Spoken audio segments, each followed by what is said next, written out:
Sino kaya ito? Hello?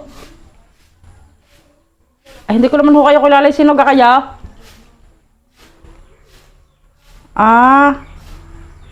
Kapatid ho ng Nanay Agapita? Ay, sige ho. Sabihin ko ho.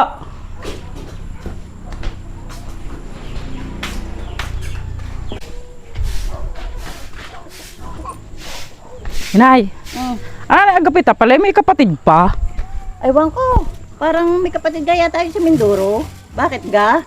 Ay, may tumawag patay na daw ang kapatid ng Nanay Agapita. Anong gagawin natin? Di sasabihin ka, pupuntahan ko sa kanila. Ay, lakad at sabihin mo.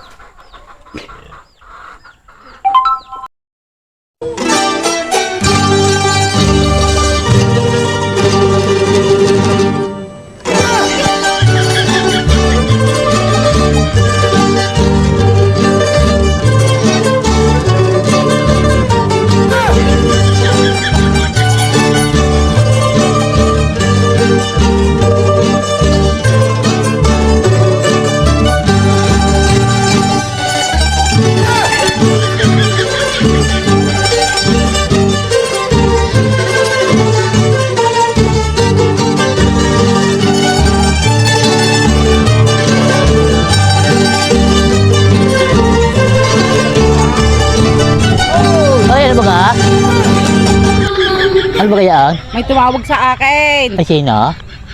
Anak yata rin na inyong kapatid. Ay ano daw? Ayun sabi, patay na. Sino yung kapatid yun? Ay, di ba kayong kapatid nung nasa Mindoro?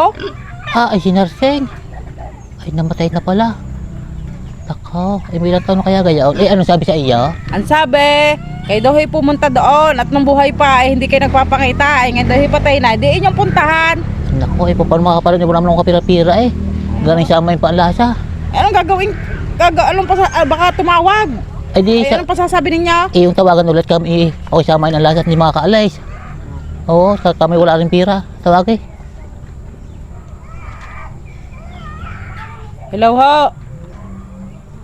Ay, hindi daw ho makakapunta diyan ang Nanay Agapita at wala daw ho namang kapira-pira. Ay, bago sama yung paanlasa. Oo. Ay, gayon ho. Sige ho. Ayun sabi. Masama daw ang loob sa inyo ng anak.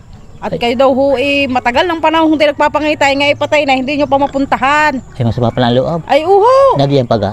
Ay, wala na. Ito wagit sa kausapin ko.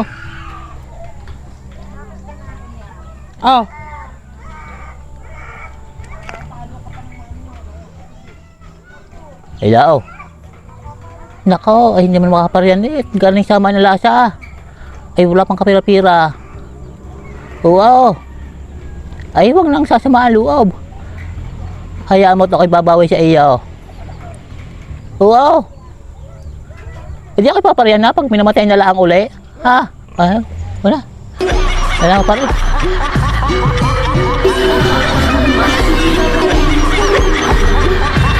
Tek na yan.